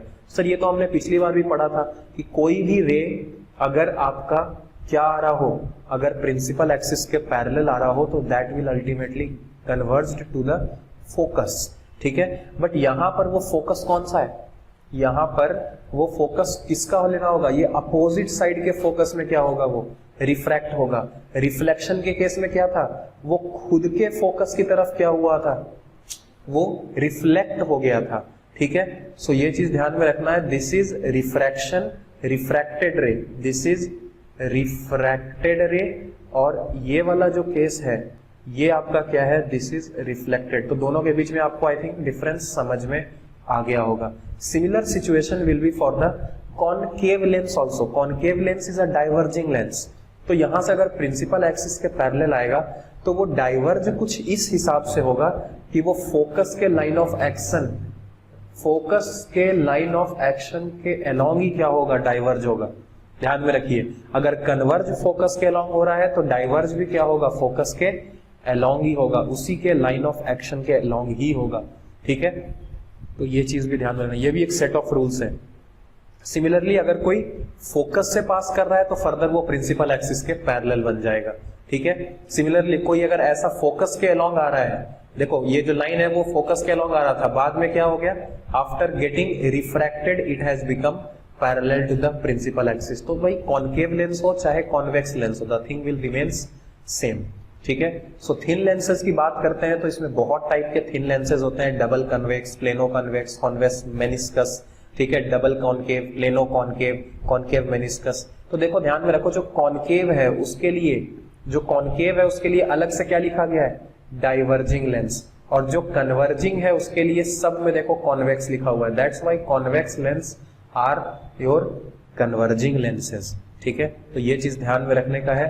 तो thin lenses are those whose thickness is small compared to their radius of curvature। Radius of curvature जैसे ये आपका क्या है, लेंस है, तो ये जो पोर्शन है, ये पोर्शन इसका जो भी रेडियस ऑफ कर्वेचर है, सपोज इसका रेडियस ऑफ कर्वेचर ये है, सो ये जो डिस्टेंस है, ये जो रेडियस ऑफ कर्वेचर डिस्टेंस है, अगर इस लेंस का थिकनेस, इस लेंस का थिकनेस कौन सा है सर, ये इस लेंस का क्या है, थिकनेस, अगर ये थिकनेस इसका क्या है, it is very very small, और it is small as compare to radius, then it will be known as the thin lens, ठीक है। और अगर वो क्या है, अगर कंपेरेबल है, मतलब ठीक ठाक है, जैसे 10 आउट ऑफ 10 इट इज 2, तो it can be counted, but out of 10 it is 0.1, then आप उसको नेग्लेक्ट करते हो। सो अगर ऐसा कुछ 0.1 टाइप का रेशियो है, 0.01 टाइप का रेशियो है, तो that neglect that, you can tell that it is a thin lens. जैसे ये स्पेक्टेकल है तो आपको दिख रहा होगा, इसका जो आपका जो radius of curvature it is large, okay, but इसका जो थिकनेस है वो देखो थिकनेस काफी कम है, so it is known as thin lens, it is not a thick lens, ठीक है। तो ये चीज ध्यान में रखने का है आपको, ओके। नेक्स्ट जस्ट एक क्वेश्चन का आंसर दीजिए, lenses that are thicker at the centre. ध्यान में रखो, जो लेंस बीच में थिक होते हैं वो आपका अल्टीमेटली क्या करने वाले हैं, they will bend the rays to the point beyond the lens, they will bend the rays at a point beyond the lens, ठीक है। जो आपके अल्टीमेटली देखो यार, ये बियॉन्ड द लेंस का मतलब यही है, अगर इधर से लाइट आ रहा है, अगर कहीं पे वो क्या कर रहा है, वो मतलब तुमको कैसे बताऊं इस चीज को, कि अगर ये इधर आ रहा है तो अल्टीमेटली क्या करेगा, ये इस तरफ ही आ जाएगा, मतलब अल्टीमेटली इस तरफ आ जाएगा। अगर ये लेफ्ट की तरफ है तो आपका अल्टीमेटली लेंस से क्या होने वाला है, रिफ्रैक्शन होने वाला है। सो लेफ्ट से वो किस में ट्रांसमिट हो जाएगा, राइट में ट्रांसमिट हो जाएगा, ठीक है। सो आपका लाइट क्या हो जाएगा, बियॉन्ड द लेंस, मतलब लेंस के दूसरी तरफ क्या हो जाएगा, वो रिफ्रैक्ट हो जाएगा, ठीक है। इमेजेस फॉर्म्ड बाय, वापिस से सब कुछ वही क्या है, यहाँ पर चीजें हैं, और आपको कुछ भी यहाँ पर क्या होगी, टेंशन नहीं होगी। यहाँ पर भी वही है कि अगर आप सेंटर ऑफ कर्वेचर से दूर क्या रखते हो, अपने ऑब्जेक्ट को रखोगे, तो आपका जो इमेज फॉर्म होगा वो क्या होगा, इधर के सेंटर और फोकस के बीच में होगा। मिरर में भी वही हो रहा था, बट मिरर में वो सेम साइड में हो रहा था, ठीक है। मिरर में जो है ना वो सेम साइड में हो रहा था, वो यहाँ पर हो रहा था, ठीक है। बट यहाँ पे वो चीज क्या है, वहां पे ये लेंस है, तो लेंस में क्या होगा, वो अपोजिट साइड होगा, बस इतना ही फर्क है, बियॉन्ड द लेंस होने वाला है, ठीक है। बाकी सारी प्रॉपर्टीज क्या है, सेम है, कुछ भी डिफरेंस नहीं है। अगर आप देखो सेंटर पे डालते हो तो यहाँ पे भी सेंटर पे ही फॉर्म होता है। सर अगर लेंस होता तो ये यहाँ पर ऐसे आ जाता और ये यहाँ से ऐसे आता, तो यहीं पर सेंटर पे ही क्या होता, फॉर्म होता, इन्वर्टेड हुआ था कि नहीं। तो यहाँ पे भी देखो सेंटर पे ही फॉर्म हुआ है, बट वो दूसरी तरफ फॉर्म हुआ है और इन्वर्टेड नेचर का ही फॉर्म हुआ है, रियली फॉर्म हुआ है। तो देखो सारी प्रॉपर्टी क्या है, लास्ट टाइम से क्या है, सेम है, ठीक है। और अगर आप यहाँ पे इन दोनों के सेंटर ऑफ रेडियस और ये फोकस के बीच में रख दोगे तो ये सेंटर ऑफ कर्वेचर के इस तरफ बाहर फॉर्म करेगा, जैसा कि उसमें भी फॉर्म हुआ था। बस फर्क इतना है कि उसमें इस तरफ फॉर्म हुआ था, इसमें इस तरफ फॉर्म हो रहा है, ठीक है। और कुछ भी फर्क नहीं है, क्योंकि यहाँ पर इस तरफ क्यों फॉर्म हो रहा है, because light has been refracted, refract हुआ है, वहां पर रिफ्लेक्शन था, वहां पर वो अंदर ट्रांसमिट नहीं हो सकता था, इसलिए वो दूसरी तरफ जा ही नहीं सकता। इसलिए इमेज जो फॉर्म हुआ था रिफ्लेक्शन में वो इस तरफ हुआ था, समझ में आया। यहाँ पे ट्रांसमिट हो रहा है तो ऑफ कोर्स दूसरी तरफ जाएगा ही सही। तो ये चीज आपको समझना क्या है, इंपॉर्टेंट है। वैसे ही ये सारी चीजें भी अगर फोकस पे रख दोगे तो फोकस पे रखोगे तो एक प्रिंसिपल एक्सिस के पैरेलल वाला प्लेन फोकस से पास करेगा, फोकस से पास करेगा। ये अच्छे से ड्रॉ नहीं हो रहा, एक सेकेंड, हाँ चलो जो भी ड्रॉ हो रहा है यार थोड़ा सा, एक सेकेंड, ये फोकस से पास किया। और दूसरा आपका लाइन जो होगा वो क्या करोगे आप, बिल्कुल पोल से ही निकाल दो, तो आपको दिख जाएगा कि दोनों के दोनों लाइन क्या है, पैरेलल है। तो कहीं ना कहीं इधर इन्फिनिटी पे जाके क्या करेंगे, ये अपना कहीं स्ट्राइक करेंगे और जो इमेज फॉर्म करेगी वो क्या करेगी, इन्वर्टेड फॉर्म होगी और काफी बड़ी फॉर्म होगी, क्योंकि ऑब्जेक्ट तो इतना छोटा सा है, इमेज इतना बड़ा सा है। तो ये चीज आपको समझ में आ गया होगा। तो फॉर्म तो देखो रियली करेगा, इन्वर्टेड ही करेगा, बट वो इन्फिनिटी पे फॉर्म करेगा, आप देख नहीं पाओगे और काफी ज्यादा मैग्निफाइड भी होगा, ठीक है। सिमिलरली जब आप फोकस के बीच में, वहां पे भी जब हम फोकस और पोल के बीच में लेकर आते थे मिरर के केस में, तो इमेज वर्चुअल बनने लग जाता था और उसका जो इमेज है ना इधर कहीं वर्चुअल बनता था और मैग्निफाइड और इरेक्ट बनता था।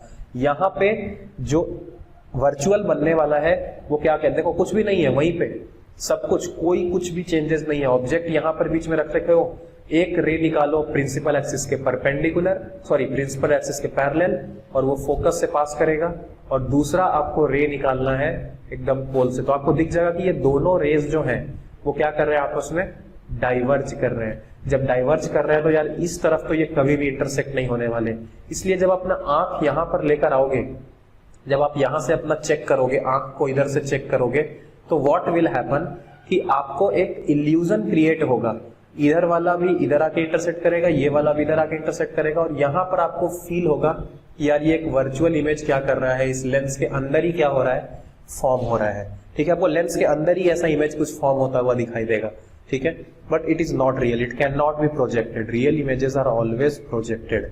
And if you are placing your object at infinity, तो ऑफ कोर्स वो कहां पे फॉर्म करने वाला है, फोकस पे फॉर्म करने वाला है। आप ऐसे ही समझ सकते हो कि भैया जो भी इंफिनिटी से आ रहा है it will be parallel to your principal axis, तो वो कन्वर्ज कहां पे होता है, फोकस पे होता है। सिमिलर वे में यहाँ पे भी वो सब क्या आएगा, इंफिनिटी से आएगा। तो इंफिनिटी से आने वाले भी बहुत सारे रेज हैं, बट हमने कंसिडरेशन उन दो रेज को किया है जो एक फोकस से पास कर रहा हो और जो दूसरा पोल से पास कर रहा हो, because the set of rules which we know about the rays will belongs to the rays which are passing from the focus and from the poles, ठीक है। तो ये चीज भी समझने का है। नेक्स्ट थिंग इज यार ये सर डबल कॉन्वेक्स लेंस में कैसे क्या होता है, कुछ भी नहीं, देखो इनफाइनाइट से आ रहा है बट वो कन्वर्ज कहां पे हो रहा है, दूसरी तरफ फोकस पे, ठीक है। तो यहाँ पे आपका क्या बनने वाला है, इस पोजीशन पे आपका क्या बनने वाला है, इमेज बनने वाला है। It's that much simple only, ठीक है। तो फोकल पॉइंट या फोकस आप कुछ भी क्या कर सकते हो, बोल सकते हो। So you have to answer a question, a light ray travelling parallel to the axis of a convex thin lens. सबसे पहले ध्यान में रखना कॉन्वेक्स और लेंस है, ठीक है, क्योंकि लेंस और मिरर में कंफ्यूजन होता है। Travelling parallel to the axis, parallel to the axis मतलब प्रिंसिपल एक्सिस के पैरेलल ट्रेवल कर रहा है, ठीक है। तो ये चीज ध्यान में रखो, ये चीज ध्यान में रखो। एक ऐसे जो भी रे आ रही है वो ऐसे आ रही है, ठीक है। Strikes the lens near it's mid point, ठीक है भैया, वो मिड पॉइंट पे उसने मतलब स्ट्राइक किया। After travelling through the lens this ray emerges. अच्छा ये लेंस था ना, तो लेंस को बना लेने दो पहले, ये लेंस ऐसे बनेगा, ठीक है, ये चीज ध्यान में रखो। लेंस ऐसे बनेगा थोड़ा सा, ये बीच वाला क्या करता हूं, हटा देता हूं, ये बीच वाला पोर्शन हटा देता हूं, ठीक है। सो चलिए, after travelling through the lens this ray emerges travelling obliquely to the axis of the lens. After travelling through the lens मतलब आफ्टर गेटिंग रिफ्रैक्टेड, ऐसी बात हो रही है। This ray emerges travelling obliquely to the axis of the lens. कैसे travel करेगा उसके axis के, क्या वो एक्सिस को कहीं पे इंटरसेक्ट करेगा या फिर क्या करेगा, आपको पता ही है सर। इसके बाद तो कहां पे करेगा, इधर कहीं फोकस पॉइंट होगा, उससे क्या करेगा वो अल्टीमेटली क्या करने वाला है, वो उधर कन्वर्ज करता है, क्योंकि कॉन्वेक्स लेंस है तो वो कन्वर्ज करेगा। तो ऑफ कोर्स जब वो उससे पास करेगा तो वो किसके थ्रू चला जाएगा, वो उसके फोकस के थ्रू ही क्या करेगा, कन्वर्ज करेगा। तो ये देखो, ये बहुत नॉर्मल सी चीजें हैं, एक बार सेंटेंस को पढ़ने का है और बस ऑप्शन देखने का है, ठीक है।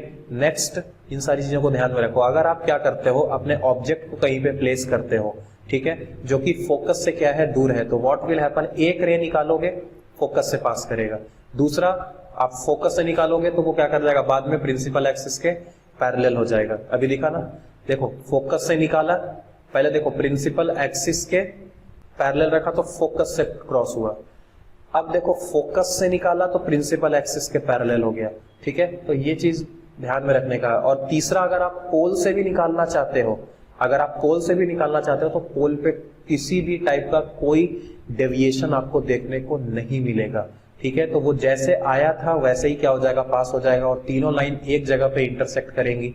और वहीं पे अगर आप देखोगे तो आपको एक दिखाई देगा कि यार तीनों लाइन एक जगह पे इंटरसेक्ट कर रही हैं, this means a real image has been formed, और उसका जो शेप और साइज है वो बिल्कुल क्या है, मतलब उस हिसाब से आपका क्या हो गया है, फॉर्म हो गया है। तो वो रियल इमेज है क्योंकि सारी लाइंस आपस में क्या हुई है, रियल में कट हुई हैं, ठीक है। सिमिलर केस में अगर आप क्या करोगे, डाइवर्जिंग लेंस यूज में लोगे, that is concave lens use में लोगे, और वहीं पर अगर आप अपने इमेज को रखोगे तो आप खुद ही देखो, ये लाइन इधर से आया पैरेलल, ये इस फोकस लाइन के अलोंग क्या हो गया, डाइवर्ज हो गया।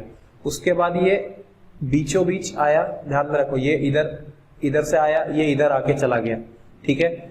सॉरी, ये देखो, ये यहाँ पे फोकस के अलोंग आ रहा था, ये जो आपका लाइन आ रहा था ना, ये वाला, ये मैं दूसरे कलर से ड्रॉ कर देता हूँ, ये जो लाइन आ रहा था, इस फोकस के अलोंग एक लाइन को आपने कंसिडर कर लिया, तो ये लाइन यहाँ पे आ रहा था, तो बाद में जब यहाँ पर आया तो ये प्रिंसिपल एक्सिस के क्या हो गया, पैरेलल हो गया। और एक थर्ड लाइन आपने कंसिडरेशन में लिया है जो कि पोल से पास करे, तो उस लाइन को जब आप लेकर आओगे तो वो पोल से क्या करेगा, कुछ शो ही नहीं होगा, और आपको दिखेगा कि सर ये तीनों लाइन क्या कर रही हैं, आपस में डाइवर्ज कर रही हैं। तो ये जिंदगी में कभी भी क्या करने वाली हैं, इस डायरेक्शन में तो कभी इंटरसेक्ट नहीं करने वाली हैं। जब इस डायरेक्शन में कभी इंटरसेक्ट नहीं करेंगी तो real image will not getting formed. तो जब आप यहाँ पे अपनी आंखों को लेकर आओगे तो व्हाट यू हैव टू सी, आप इन तीनों लाइंस को एक तरह आप इल्यूजन में जाओगे कि हाँ यार ये तीनों लाइंस क्या कर रही हैं, आपस में एक जगह पे ये कन्वर्ज कर रही हैं, और वो कहां पर है, वो कहीं यहां पर है। तो यहां पे आपका एक वर्चुअल इमेज देखने को मिल जाएगा, ठीक है, इन कॉनकेव लेंस। और कॉनकेव लेंस में हमेशा जो इमेज, जैसे मिरर में, कॉन्वेक्स मिरर में हमेशा आपकी इमेज ऑलवेज वर्चुअल बनती थी, वैसे ही यहाँ पे कॉनकेव लेंस में हमारी जो इमेज है वो हमेशा कैसी बनती है, वर्चुअल बनती है, ठीक है। देखो ये सारे प्रिंसिपल एक्सिस के पैरेलल थे, सब के सब क्या हो गए, फोकस के अलोंग ही क्या हो गए, फोकस के करस्पॉन्डिंग ही क्या हो गए, वो डाइवर्ज हो गए, ठीक है। तो अगर आप इधर अपनी आंखों से देखोगे तो व्हाट यू हैव टू सी, इन सब को आप क्या करोगे, एक पॉइंट पे कन्वर्ज होता हुआ दिखाई दोगे। मतलब वो डाइवर्ज इस हिसाब से होते हैं कि जब आप उनको एक जगह कन्वर्ज करके देखोगे तो you will see like yes they are converging at the focus only. तो कॉनकेव लेंस ऐसे ही होते हैं, ठीक है। So this is known as your virtual focal point of your concave lens, क्योंकि रियली में तो वहां पर रेज नहीं आ रही है, वर्चुअली जब अपनी आंखों से देखोगे तो एक इल्यूजन क्रिएट होगा कि वो your image is forming exactly at the focus. वैसे इनके भी कुछ साइन कन्वेंशन है, बट साइन कन्वेंशन अपन मानते नहीं है, यहाँ पे भी वही चीजें हैं। आप अपने हिसाब से क्या कर लो, आप एक पॉजिटिव डायरेक्शन मान लो, एक नेगेटिव मान लो, और थ्रू आउट द क्वेश्चन आप वही पॉजिटिव वही नेगेटिव रखो, all things will remain same. देखो बहुत जगह क्या है ना कि इक्वेशन में बीच में क्या कर देते हैं, माइनस कर देते हैं हमेशा। देखो बहुत जगह बीच में इक्वेशन में माइनस करते हैं, ठीक है। लेंस इक्वेशन और मिरर इक्वेशन में इतना ही फर्क है कि देखो एग्जाम में है ना यार, बीच में माइनस लगा देना, ठीक है, ये तो क्या दूसरे कन्वेंशन के हिसाब से है। एग्जाम में बस देखो मिरर इक्वेशन और लेंस इक्वेशन में बस इतना ही फर्क है कि मिरर इक्वेशन में बीच में क्या होता था, प्लस होता था, और लेंस इक्वेशन में बीच में बस क्या हो जाएगा, माइनस हो जाएगा। इस चीज का क्या करना, ध्यान में रखना। यहाँ पे प्लस गलती से लिख दिया है, ठीक है, बट ये भी काफी हद तक क्या है, सही है, मतलब एक तरह से कन्वेंशन अपने हिसाब से बनाया जाए तो, बट चलो उतना हम लोग डिटेल में नहीं जाते हैं, ठीक है। बट आप माइनस लगा दीजिएगा क्योंकि वो चाहेगा ना कि यार तुम क्या करो, दोनों इक्वेशंस को आप डिफरेंट डिफरेंट लिखो, ठीक है। तो ये चीज क्या करना है, आपको ध्यान में रखना है। Now I will talk about magnification. तो मैग्निफिकेशन क्या हो जाएगा, सेम थिंग, कोई फॉर्मूला में चेंजेस नहीं, जो वहां पे था वही यहां पर भी है। और अब बात आएगी पावर की। ये जो लेंस लगा रखा हूं, ये लेंस में क्या है, पावर है। मान लो दिस इज 1.25, दिस इज 0.75, तो it is just power of my lens. And sir ये पावर कौन सी यूनिट में हम लोग मेजर करते हैं, तो the unit for this power is dioptre. आपने नाम सुना होगा dioptre, which is represented by capital D, ठीक है। So this is your dioptre.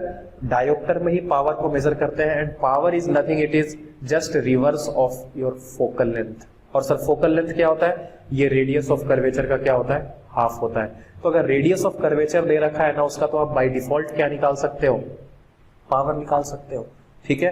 तो आप ये चीज ध्यान दो, अगर एफ को आप क्या लिखते हो, r/2 लिखते हो, तो what will happen, power will be equal to 2/r। आप इस तरह से भी फॉर्मूला क्या डिफाइन कर सकते हो, in terms of radius of curvature. तो बहुत सारी चीजें हैं यार, ठीक है, आपके ऊपर है कि आप क्या कर रहे हो। तो lens power is measured in dioptres and 1 dioptre is equal to 1 per metre.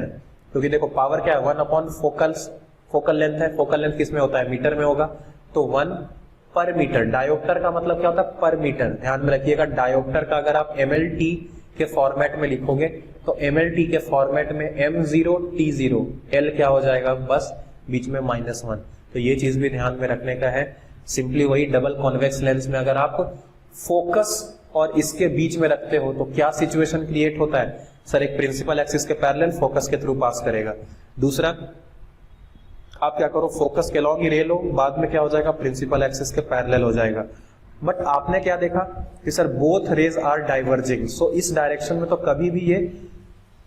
कभी भी आपस में मीट नहीं कर सकते। तो व्हाट यू हैव टू सी, आपको बस उनका देखना पड़ेगा, वर्चुअल एक इमेज बनेगा, ठीक है। और इससे भी आप देख सकते हो कि सर हम पोल से भी पास करवा के देख लिए, बट तीनों रेज आपस में क्या कर रहे हैं, डाइवर्ज कर रहे हैं। तो जब आप अपनी आंख को लेकर आओगे तो आपको एक वर्चुअल इमेज क्रिएट होगा तीनों रे के corresponding, and that image will be a virtual image. And the आपको दिख भी रहा होगा, the image is larger and it is virtual and erect in nature. तो ये सारी चीजें क्या है, ऑलमोस्ट मिरर के जैसी सेम है। फर्क इतना है कि मिरर में जो वर्चुअल इमेज है वो अपोजिट तरफ फॉर्म करता था, यहाँ पे जो वर्चुअल इमेज है वो उसी साइड फॉर्म कर ले रहा है। देखो मिरर में क्या होता था, मिरर में जो वर्चुअल इमेज है, अगर ऑब्जेक्ट इधर है तो वर्चुअल इमेज जो है ना वो इस तरफ फॉर्म होती थी, इस तरफ कहीं फॉर्म होती थी, ठीक है। बट यहां पर क्या है लेंस में कि भाई जिधर आपका क्या है, जिधर आपका ऑब्जेक्ट है उधर ही आपका वर्चुअल इमेज भी क्या होता है, क्रिएट होता है। So your image distance and object distance are both on the same side. तो object distance and image distance दोनों का जो आपका लेंथ है वो क्या रखना है, बिल्कुल सेम नेचर का रखना है। अगर आपने इस डायरेक्शन को नेगेटिव माना है तो कंसिडर बोथ एज नेगेटिव, अगर आपने इस डायरेक्शन को पॉजिटिव माना है तो consider both as positive in the lens formula, nothing else, ठीक है। So let us answer a question. A convex lens has a focal length f, an object is placed between f and 2f, f और 2f के बीच में place कर रहे हैं, ठीक है।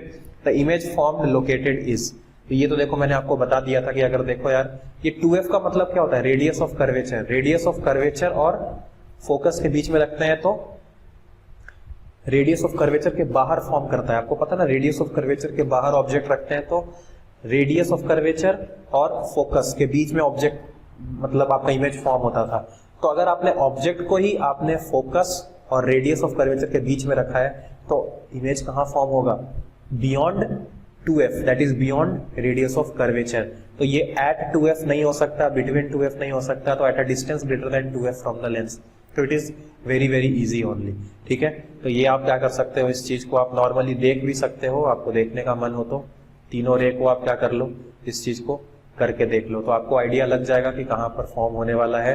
अब देखो यहाँ पर हमने जहां पे भी रखा है इस चीज को, आगे हम लोग मतलब कुछ भी चेंजेस नहीं है यार, वही प्रिंसिपल एक्सिस के पैरेलल, फोकस के अलॉन्ग डाइवर्ज, सब कुछ वही सिचुएशन है, ठीक है। तो यहाँ पे भी देखो कॉनकेव लेंस में यहाँ पे भी कैसा फॉर्म हो रहा है, वर्चुअल इमेज ही फॉर्म हो रहा है। तो एक क्वेश्चन है कि the images formed by our concave lenses are, भाई हमेशा जैसे वहां पर कॉन्वेक्स मिरर हमेशा ऑलवेज वर्चुअल फॉर्म करता था, वैसे यहाँ पे कॉनकेव लेंस हमेशा वर्चुअल फॉर्म करेगा, कुछ सोचने का नहीं है।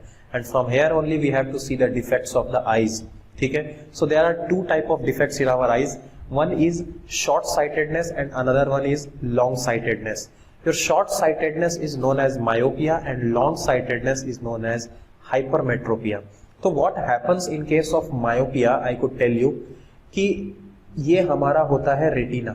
रेटिना में क्या होता है कि भाई अपना जो यहाँ पर क्या होता है, जो अपना लेंस होता है ना, ध्यान में रखो, अपना जो यहाँ पे लेंस होता है आई का, ये लेंस क्या हो जाता है, थोड़ा सा और डेंसर होता चला जाता है। जब इंसान बूढ़ा होता चला जाता है ना, तो व्हाट हैपेंस कि उनका जो आई का लेंस है ना वो और डेंसर होता चला जाता है और रिफ्रैक्टिव इंडेक्स और बढ़ जाता है, या फिर आपने सुना होगा ना उनके ऊपर एक परत जम जाती है, ठीक है। तो उस वजह से क्या होता है कि आपका जो आंख का जो लेंस होता है, उनके आंख का जो लेंस होता है वो थोड़ा और डेंसर हो जाता है। तो because of that what happens कि जो रेज आती हैं दूर से वो बहुत जल्दी क्या हो जाती है, कन्वर्ज हो जाती है। वो अल्टीमेटली फॉर क्रिस्प इमेज होना क्या चाहिए था कि बिल्कुल रेटिना पे फॉर्म करना चाहिए था, बट बिकॉज उनका रिफ्रैक्टिव इंडेक्स बढ़ गया है, उनका पावर क्या हो गया है लेंस का, इतना मतलब थोड़ा ऐसा इंक्रीज हुआ है कि वो उस जो रे है ना उसको जल्दी वो क्या कर दे रहा है, कन्वर्ज कर दे रहा है। This is because of old age, ठीक है। नॉर्मली बच्चों में भी हो जाता है, ठीक है, जब वो काफी नजदीक से देखने की कोशिश करते हैं, उनका लेंस क्या होता है थोड़ा सा और मतलब होता है ना कॉन्ट्रैक्ट टाइप का हो जाता है। जितना कॉन्ट्रैक्ट टाइप का हो जाता है, आपके जो सीलियरी मसल्स हैं वो वर्क करना थोड़ा कम करते हैं, तो वो कॉन्ट्रैक्ट का कॉन्ट्रैक्ट ही रह जाता है, जिसकी वजह से थोड़ी सी और डेंस हो जाती है आपके सीलियरी मसल्स। तो उसके वजह से रिफ्रैक्टिव इंडेक्स उसके वजह से भी बढ़ जाता है और आपको मायोपिया का ये सारा सिचुएशन फेस करना होता है। तो इस वजह से क्या होता है कि आपके जो रेज होते हैं वो जल्दी क्या हो जाते हैं, इंटरसेक्ट हो जाते हैं, वो रेटिना से पहले ही इंटरसेक्ट हो जाते हैं। तो आपकी इच्छा क्या होती है कि यार अपने को क्या करना है, इस जो लेंस है उसका पावर कंपैरेटिवली कम चाहते हैं, हम चाहते हैं कि यार थोड़ा सा डाइवर्ज करें। हमारी इच्छा यही होगी कि यार हमारा जो रे है ना वो थोड़ा सा डाइवर्ज करता तो अच्छा लगता। तो डाइवर्ज कब करेगा, जब आप यहां पर क्या लगाओगे, कॉनकेव लेंस लगाओगे। सो मायोपिया को करेक्ट करने के लिए व्हाट हैपेंस कि आपको कनकेव लेंस की यूज में लेने की जरूरत पड़ती है। और इसके what are the causes for this myopia. So sir myopia के लिए आपको क्या करना पड़ेगा, आपको कर्वेचर इंक्रीज करना पड़ेगा। ये कॉजेज है, your curvature of your eye lens has been actually it has become increased, ठीक है। एंड इवन आपके जो आई बॉल होते हैं उसका जो लेंथ होता है वो भी क्या कर जाता है, इंक्रीज कर जाता है। So that is the only reason for your myopia और you can say short sightedness, ठीक है। So it can be corrected, ये कैब भी नहीं है, ये कैन होगा, ठीक है, ये चीज ध्यान में रखना, थोड़ा सा गलत लिख दिया। तो can be corrected by using a concave lens of suitable focal length. उसी हिसाब से क्या हो जाएगा, जब आप थोड़ा डाइवर्ज करोगे तो ये फिर अपने रास्ते पे क्या हो जाएगा, वापस से आके बढ़िया से कन्वर्ज हो जाएगा। The opposite thing happens in hypermetropia, that is long sightedness, ठीक है। इसमें क्या होगा, इसमें क्या होता है कि आपका जो ये लेंस होता है, आंख का जो लेंस होता है वो कंपैरेटिवली थोड़ा सा क्या होता है, मतलब बिकॉज ऑफ इंटरनल हैपनिंग्स वो क्या होता है, थोड़ा जैसे होता है ना लोग बचपन में बहुत ज्यादा दवा खाते हैं एंड ऑल, तो ये जो मसल्स हैं वो क्या हो जाते हैं, मतलब कॉन्ट्रैक्ट नहीं होके वो स्वेल कर जाते हैं। स्वेल करने से क्या होता है कि उनके अंदर जो कन्वर्जिंग कैपेबिलिटी है वो थोड़ी सी कम हो जाती है। अगर उनकी डेंसिटी थोड़ी सी कम होती है तो कन्वर्जिंग कैपेबिलिटी थोड़ी कम होती है, और इसके वजह से क्या होता है कि वो जो रेज आती है उनको वो थोड़े दूर तक, मतलब रेटिना से थोड़ा दूर क्या करते हैं, कन्वर्ज करते हैं। तो इसके वजह से भी क्या होता है, आपका जो मतलब ये जो व्यू है वो क्या होता है, थोड़ा सा मतलब ब्लर टाइप का हो जाता है। सो आपकी रिक्वायरमेंट ये है कि यार हम इसको थोड़ा सा और कन्वर्ज करें, जल्दी कन्वर्ज करेंगे तो it will form the image more the distance lesser as compare to the last one. So you have to use a converging lens. And which is a converging lens? Sir, convex lens is a converging lens. So hypermetropia is ultimately corrected by your convex lens, ठीक है। सो इसका क्या reason है sir? इसका reason यही है कि भाई आपका कर्वेचर, आपका आई का क्या हो जाएगा, डिक्रीज हो जाएगा। कर्वेचर डिक्रीज हुआ मतलब पहले आपका आई ऐसा था, कर्वेचर डिक्रीज होने के बाद आपको लगेगा कि आपको थोड़ा सा ऐसा हो गया है आई, देख रहे हो ना, इसका कर्वेचर थोड़ा सा कम है, बड़ा हो गया है, लंबा हो गया है, स्वेल हो गया है, ठीक है। जो ज्यादा कर्वी लीनियर दिखेगा उसका लगेगा कि ज्यादा कर्वेचर है। एक चीज और, जिसका कर्वेचर ज्यादा उसका अल्टीमेटली रेडियस कम, ठीक है। और जिसका कर्वेचर कम उसका रेडियस ऑफ कर्वेचर ज्यादा। तो ये तो मैंने आपको एफएम में भी बताया था कि radius is inversely proportional to curvature, जिसका कर्वेचर ज्यादा उसका रेडियस कम, ठीक है। तो ये चीज नॉर्मल सी बात है कि आपके आई बॉल क्या कर जाते हैं, उनका लेंथ क्या कर जाएगा और डिक्रीज कर जाएगा, ठीक है। पहले जो आपका आई बॉल मान लो ऐसा होता था, तो इसका लेंथ डिक्रीज करके कैसा दिखेगा आपको, थोड़ा सा मतलब ऐसा, हल्का सा ऐसा दिख जाएगा। ये जो थिकनेस है ना थोड़ी सी और कम हो जाती है, ठीक है। ऐसा कुछ सिचुएशन होता है वहां पर। तो ये ध्यान में रखो, इसको कैसे करेक्ट करना पड़ेगा, इसको कॉन्वेक्स लेंस को लगाकर ही क्या करना पड़ेगा, आपको करेक्ट करना पड़ेगा। एंड बाकी सारी डिटेल्स यहाँ पर गिवन है, आप नॉर्मली चीजों को ध्यान में देख सकते हो। और एक और इफेक्ट ऑफ लाइट है आपको नॉर्मल, देखो यार 1 मिनट का टॉपिक है, सो आई थॉट कि मैं उसको आपको बता ही दूं। सोलर इक्लिप्स और ल्यूनर इक्लिप्स का आपने नाम सुना होगा, ठीक है। सो ये बस मुझे नॉर्मली बताना है, मैंने ऑलरेडी इसको फर्स्ट चैप्टर में आपको बता दिया है। So this eclipse is nothing, it is the partial और complete hiding of one heavenly body by the shadow of another. मैंने आपको पहले ही लाइट स्टार्ट करने से बोला था कि भाई इसका एक बहुत बढ़िया प्रॉपर्टी है कि अगर एक ओपेक ऑब्जेक्ट है तो उसके पीछे क्या फॉर्म कर जाएगा, उसका शैडो फॉर्म अप कर जाएगा, ठीक है। सो ध्यान में रखो, इसने देखो बोला है पार्शियल शैडो और कंप्लीट हाइडिंग। कंप्लीट हाइडिंग तब होगा ना जब मान लो कि एक बॉडी है, एक सेलेस्टियल बॉडी है, वो पूरा का पूरा कवर हो जाए। देखो सेलेस्टियल बॉडी पूरा का पूरा कब कवर होगा, जब उसके आगे कुछ बड़ा सेलेस्टियल बॉडी आ जाए, क्योंकि बड़ी सेलेस्टियल बॉडीज की जो शैडो होगी वो भी काफी बड़ी होगी। सो इन दिस केस ये मून क्या हो जाएगा, पूरा का पूरा छुप जाएगा। अगर मून अपने को बिल्कुल नहीं दिख रहा, that is known as new moon day, ठीक है। आपको ये मैंने बताया था टाइड्स वाले टॉपिक में, मैंने बहुत डिटेल में बताया था कि भाई कब अर्थ बीच में आ जाएगा, कब मून बीच में आ जाएगा, उसकी वजह से क्या होगा, ठीक है। तो ये चीज मैंने ऑलरेडी एक्सप्लेन कर दिया है, तो मैं यहाँ पे वापस नहीं बताऊंगा। बट वो शैडो की वजह से मैंने एक और तरीका है जिससे आप क्या करोगे, अगर याद नहीं आए तो आप रख सकते हो। New moon, what is the meaning of new moon? जब आपका मून एकदम क्या हो जाए, कवर हो जाए, बिल्कुल दिखे नहीं, अमावस्या की रात। तो जब आपको मून बिल्कुल नहीं दिखता है तो आप समझ लो कि अर्थ का पूरा शैडो क्या कर रहा है, उसके ऊपर पड़ रहा है। अर्थ का पूरा शैडो उसके ऊपर पड़ रहा है। सो व्हाट विल हैपन, आपको इस चीज को ध्यान में रखना पड़ेगा कि अर्थ का पूरा शैडो उसके बीच में पड़ रहा है। दिस मीन कि अर्थ किसके बीच में आ गया है, अर्थ सन और मून के बीच में आ गया है, ठीक है।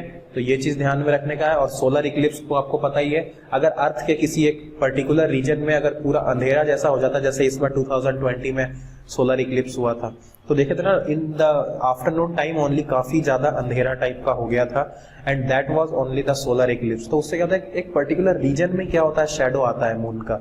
सो व्हाट हैपन्स एक्चुअली, अगर एक पर्टिकुलर रीजन में ही आपका शैडो आ रहा है, मतलब एक किसी दूसरी छोटी बॉडी से क्या आ रहा है, शैडो आ रहा है। तो छोटी बॉडी कौन है यार, अर्थ और सन, ये सब ध्यान में रखो। तो सर मून सबसे छोटा है, तो मून बीच में आ गया होगा। तो सोलर इक्लिप्स में क्या होता है, सोलर इक्लिप्स में आपका मून बीच में आ जाता है अर्थ के, और ल्यूनर इक्लिप्स में आपका क्या आ जाता है, अर्थ बीच में आ जाता है मून के। तो ये एक नॉर्मल 1 मिनट का टॉपिक था, 2 मिनट का, जो मैंने जस्ट नॉर्मली बता दिया, so that you should be aware, ठीक है। So after that we are starting with our next chapter,